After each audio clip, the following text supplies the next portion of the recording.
En el caso de Jung-jin se encontraron alrededor de 800 videos donde sus padres adoptivos la maltrataban. Jung-jin nació el 10 de junio del 2019 en Corea del Sur y fue puesta en adopción cuando tenía 8 días de nacida por su madre biológica, ya que ésta no se encontraba en condiciones para cuidarla. 2 meses después apareció una familia que quería adoptar a la pequeña. Esta pareja ya había adoptado un bebé anteriormente, tenían trabajos estables y parecían ser una buena opción. Así que al poco tiempo iniciaron con los trámites de la adopción. Generalmente los procesos de adopción son difíciles y largos, esto para asegurar que los niños tendrán una buena vida con esta familia. La institución mostraba confianza en esta pareja debido a que anteriormente ya habían pasado por todos los trámites, exámenes psicológicos y papeles en general que conlleva una adopción. Su madre adoptiva, la señora Yang, la visitaba todos los meses desde que Jung-jin tenía 2 meses. Y finalmente, después de recibir la aprobación de la corte, el proceso final de la adopción terminó, así que Jung-jin y sus padres se convirtieron en familia en febrero del 2021. Todo parecía normal, incluso la familia llegó a participar en un programa coreano llamado La Familia Promedio, transmitido el 1 de octubre de 2020, 12 días antes del fallecimiento de la niña. Este era un documental especial sobre las familias adoptivas, en donde ellos se muestran felices, aunque todo esto era una mentira, para ocultar la triste realidad por la que la niña estaba pasando. Ella falleció 271 días después de que sus padres adoptivos se la llevaran, y debido a su sospechosa muerte, la policía comenzó inmediatamente a investigar a los padres adoptivos. Jung-jin llegó a urgencias con un paro cardíaco del cual logró recuperarse momentáneamente, pero lamentablemente terminó falleciendo. Su salud estaba en un estado anormal y los doctores se percataron de esto, pero los padres adoptivos argumentaron que su muerte fue un mero accidente. Pero retrocedamos un par de meses atrás. En marzo, un mes después de la adopción, cuando Jung-jin estaba en el preescolar, las maestras notaron que tenía un gran moretón en la cabeza. En abril, vuelven a notar moretones en otras partes de su cara, como el cachete. Los maestros se preocupan y deciden informar a las autoridades para que puedan hacer algo al respecto. Tras ser alertados de la situación por parte de la guardería, la policía y una institución de protección infantil llegaron a la guardería e iniciaron una investigación. Pero entonces los policiales informaron que las lesiones no eran tan graves. La policía les dijo que a menos que el niño tuviera fracturas o heridas abiertas, no podrían saltar a conclusiones, así que los padres fueron absueltos. La policía decidió que no se trataba de un caso de abuso infantil, así que lo dejaron pasar, y el padre adoptivo fue absuelto de los 2 cargos de abuso infantil, el señor An, quien argumentaba que la pequeña tenía muchas marcas de nacimiento que a menudo se confundían con moretones, y para explicar los moretones que tenía en las piernas, dijo que le había dado un masaje y que quizás se lo dio con más fuerza de la que debería habérselo dado. Así la policía decidió concluir la investigación. No hicieron nada, y mientras más pasa el tiempo, la situación empeora. Cada vez aparecen más lesiones en la pequeña, tenía lesiones en las piernas, en los brazos, incluso tenía que usar un soporte para la espalda a causa de una fractura. Debido a que el primer reporte fue hecho en la guardería, ellos se enojaron y dejaron de llevarla durante julio y agosto. Después de estar ausente por más de 2 meses, fue hasta el 23 de septiembre que Jung-jin se presentó a la guardería. A pesar de la sospecha de abuso infantil por parte de sus maestros, hace 2 meses se encontraba en mejores condiciones, pero a su regreso lucía como una persona completamente diferente. Jung-jin había perdido 2 libras en comparación con los 2 meses anteriores. Los profesores, al percatarse de eso, sabían que algo no estaba bien, pero también sabían que no serviría de mucho llevarla con la policía, así que la llevaron de inmediato al hospital.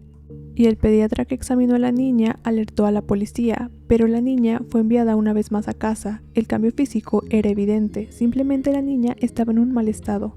Al día siguiente fueron sus padres a la guardería y se quejaron por haberla llevado al hospital sin avisar. El 12 de octubre del 2020, mientras la bebé estaba en el preescolar, las cámaras captaron cómo Jung-jin estaba sin fuerzas, incluso no era capaz de detenerse por sí misma, evidentemente estaba mal. Y aunque las maestras querían llevarla otra vez al hospital, no lo hicieron por miedo a que su madre se desquitara con ella. El día de la muerte de Jung-jin se sospecha que la madre adoptiva aplicó una fuerza mayor a la niña. Los expertos dicen que ella la golpeó repetidamente en el mismo lugar donde ya estaba herida. Sin embargo, la madre adoptiva insistía en que fue un accidente y ponía otras excusas, como que se le había caído por las escaleras. Y otras veces llegaba a justificar su pérdida de peso con que la niña era quisquillosa con la comida. Los padres adoptivos culpaban continuamente a la niña de su propia muerte. Se inventaron diferentes excusas, las cuales una a una fueron desmentidas por diferentes expertos. CT를 찍었거든요, CT를. 이게 배고 이 안에 들어있는 게 전부 피예요. 원래는 이 피가 들어있으면 안 돼요, 한 방울도. 이게 그냥 전부 다 피입니다. 터진 장에서 피도 나고 염증도 생겨요. 그래서 배 자체가 썩어가는 거죠. 그래서 결국은 결정적인 사인은 이 장기가 찢어진 겁니다. 근데 이걸 또 방치됐어요. 바로 오면 또 살았거든요. 지금 여기 화살표에 찍은 부위들이 전부 다 골절이거든요. 중간중간에 이렇게 새로운 뼈가 자란다든지 붙은 자국이 있어요. 나아가는 상처, 막 생긴 상처, 옛날에 있었던 상처. 이 정도 사진이면은 교과서에 실릴 정도의 아동학대 소견이에요. 한 2주에서 한 달쯤 된 거고, 이거는 좀 더 2달에서 3달쯤 된 골절이에요. 정상적인 양육을 받는 아이에게는 절대로 저런 골절선이 일어날 수가 없어요. 특히 Como pueden ver, la explicación de las caídas no tiene mucho sentido, así como tampoco lo tenía la explicación de las marcas de nacimiento. 높이는 태열이라고도 하면서요. 되게 이제 볼 주변에 각질을 동반해서 홍반이 생기거든요. 근데 애기는 그런 흔적이 전혀 보이지 않고 그냥 언뜻 그냥 일반인이 봐도 피부가 좋잖아요. Las afirmaciones del padre adoptivo eran obviamente mentiras. La última oportunidad de salvar a Jung-jin fue el tercer y último informe realizado 20 días antes de su muerte. Fue un pediatra quien alertó a la policía. El médico le examinaba regularmente desde el primer informe de abuso infantil realizado en mayo. Le advirtió a la policía que era necesario que les quitaran la custodia, así que estaba seguro de que eso era lo que harían, pero la policía no lo hizo y ella falleció.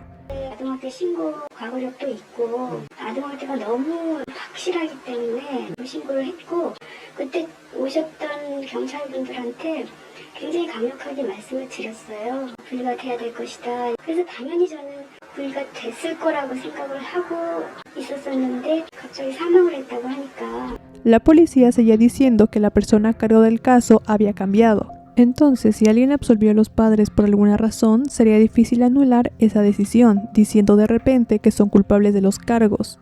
El hecho de que 3 personas diferentes hayan sido asignadas a ese caso de abuso infantil parece un problema grave. La autopsia reveló que la causa de muerte fueron las lesiones externas que recibió la niña. Presentó una ruptura en el páncreas muy severa generada por un gran impacto. Y para determinar cuán abusivo fue su comportamiento, se llevaron a cabo una serie de experimentos con un maniquí y un personal femenino que es similar en altura y peso a la madre adoptiva. Inicialmente, la mujer intentó dejar caer el maniquí desde su altura, como Yang le había descrito a la policía cuando le preguntaron sobre los moretones y las fracturas de Jung-jin. Esto debe haber infligido una fuerza de 720 y 1433 N, lo que está muy por debajo del rango estimado de los golpes que recibió la niña. El experimento continuó con la ayuda de algunos atletas profesionales. Un atleta de taekwondo pudo alcanzar los 2713 N de fuerza al patear el maniquí en el abdomen.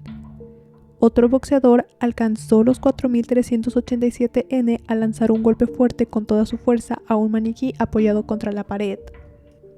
Un profesor de ingeniería que supervisa el experimento agregó: los números son visiblemente más altos cuando el maniquí está contra una pared y absorbe el 100% de la fuerza externa, lo que sugiere cómo Jung-jin pudo haber estado posicionada durante el abuso. Con base en estos hallazgos, el personal femenino intentó una serie de otras posibles acciones abusivas, como pisar el maniquí, con lo cual se alcanzó 1778 N. Y alcanzó 1927 N cuando se paró encima del maniquí. Solo cuando saltó del sofá y se abalanzó sobre el maniquí alcanzó un número dentro del rango previsto. La fuerza se midió en 3869 N. Sin embargo, el episodio concluyó que la declaración original de Yang sobre dejar a caer a Jung-in obviamente es poco probable que sea cierta, y que debió haber habido una cantidad significativa de abuso físico para que el páncreas de Jung-jin se rompa, pero el abuso se terminó de comprobar cuando se revisó el celular de la madre, donde se encontraron 800 videos donde se le ve agrediendo a la niña física y psicológicamente. En su momento hubo una petición formal que estaba siendo llevada al gobierno y tenía más de 200.000 firmas en donde se pedían penas más severas para quienes cometan este tipo de violencia contra niños. Al final, la sentencia fue de 35 años, lo cual es más fuerte que la cadena perpetua, porque en Corea la cadena perpetua significa que puede ser liberado después de 20 años. La sentencia de 35 años es el castigo más largo que Corea da y es extremadamente raro que un tribunal coreano te condene a 35 años, incluso si eres culpable de un asesinato común. Esto de acuerdo a Lee So-jong, quien es profesor de psicología criminal en la Universidad de Kinoy. Entre 2001 y 2016, 16 niños murieron por abuso en Corea. De estos, el homicidio fue reconocido en 5 casos y la sentencia promedio impuesta a los perpetradores de abuso infantil y asesinato fue de 7 años de prisión. Algo que se me está olvidando mencionar es que hay videos captados por las cámaras de seguridad donde se comporta de manera grosera con la niña, porque cuando entra al elevador avienta la carreola y cuando sale del elevador sacude la carreola de manera un tanto agresiva. Yo no entiendo por qué adoptarías a un niño si después piensas tratarlo de esa manera. Lo peor de todo es que ella en un principio se comportaba de una manera bastante cariñosa. O por lo menos ese era el comportamiento que mostraba en público.